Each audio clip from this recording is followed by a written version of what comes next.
arrows. I'm Kashawn and you are watching The Book Archer.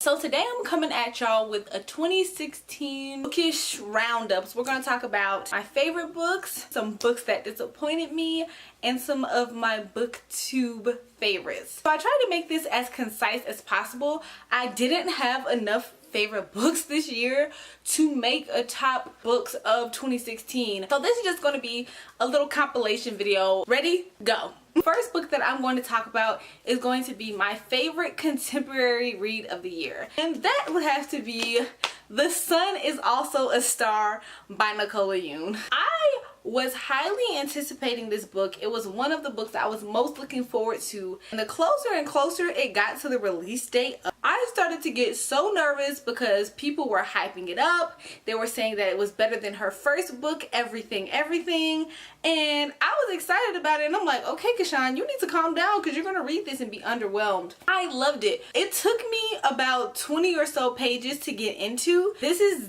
very different in my opinion from Everything. Nicola Yoon's style of writing still shines through, which always makes for her books to be very quick reads. But just the concept of this one was so different and it really made you think. I loved hearing about the cultural differences of these characters. But yes, I loved this one. 5 out of 5 stars. Favorite contemporary of the year. The next book I'm going to share with y'all is my favorite nonfiction book for 2016. And that has to go to... I don't know what possessed me to do that drum roll. You Are Badass. How to Stop Doubting Your Greatness and Start Living an Awesome Life by Sincero. I read this in November, or was it actually, no, it wasn't November. I read this in August, I think. I loved it. I don't know if I just needed to read this at the time, but it really stuck with me. I just liked the way that Sincero approaches the self-help genre. It's very much in your face, it's very playful, and it's super easy to understand. The language of this book, the tips and stuff that she gives are really good. I'm already planning on rereading this one so I can highlight it and tab it up because there are some gems in here. And finally, for my favorite books of the year, I'm going to share with you guys my favorite fantasy of the year. My favorite would have to go to A Court of Mist and Fury by Sara J. Maas. I know y'all are probably tired of seeing this. This has been on everybody's channel. Like, we've all been talking about it. But y'all, I loved this book so much. I know that Sara J. Maas has a lot of problematic things with her writing, and I will be discussing that very soon.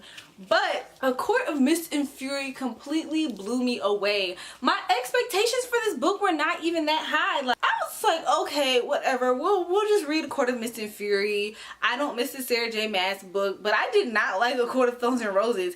It was on my book for 2015 most surprising books for being surprisingly disappointing. So my expectations for A Court of Mist and Fury were so low. And I read this book and was completely obsessed with it. You know how every once in a while you read a book that just gives you all of the feels and you're just fully enveloped, invested, and you just want more of it? That was what this book was for me. And it was so good to have that type of experience because when you're an avid reader, it's a little bit far and few in between. It takes a little bit more to kind of just pull you in. And A Court of Mist and Fury did it. Like, I'm obsessed with the characters, I'm obsessed with the setting, and I'm obsessed with the way the storyline is going. It had a nice slow build. It had phenomenal character growth, and then like plot twist on plot twist on plot twist. It was so good. It was so good. This book is like 600 or 700 pages and I wanted to reread it immediately after. I don't expect the next book to top it just because this one is so high on a pedestal. I'm still looking forward to it, but oh man, A Court of Mist and Fury, this is such a good time. Okay, so last but not least, we're gonna talk about my most disappointing read for the year of 2016. The Winner's Curse, no, oh my god, we're not gonna do this again. The Winner's Kiss by Rutkoski. I have had such an up and down with this series. I read the first book, I was underwhelmed. I gave it 3 stars at the most. I read the second book. I absolutely loved it. I was obsessed with it. And I was like, oh, if the third book is good, then this is gonna have, you know, been a trilogy that builds. And it was okay. This book wasn't terrible, but the main thing that I hated about it was this one specific trope that just completely made the characterization of Kestrel, the main character, null and void.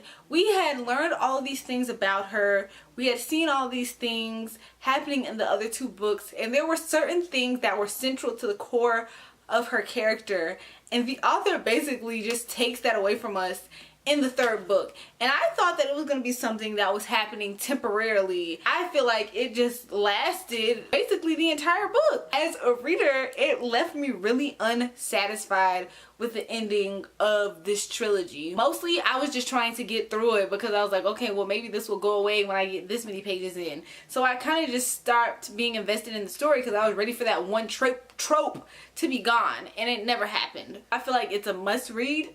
No, I don't. So those are all the book related things that I wanted to talk about in this video. The last few things I want to talk about are booktube related, a few of some of my booktube favorites. My favorite booktube video that I recorded in 2016, I have two of them. The first one being my diversity discussion. This video is a video I posted a few months ago, right after the Diversithon happened. It was like a spur of the moment readathon that 4 amazing booktubers put together, and I posted this diversity discussion following that readathon because there was a huge discussion going on in the community about diversity and diverse reading. I enjoyed doing that video so much. It just felt super honest. I enjoyed chatting with you guys about it, and it kind of really let me know the impact that I was having on the community and like talking to you guys, like my friends, my subscribers. It really let me know that everyone has a place here on booktube, and it kind of like opened my eyes to some of the things that could be better, could change, and yeah, just to continue to have that conversation. And so that is my #1 favorite video of last year. My second favorite video of last year that I posted is my Y'all Fest vlog. That was the first vlog that I ever did.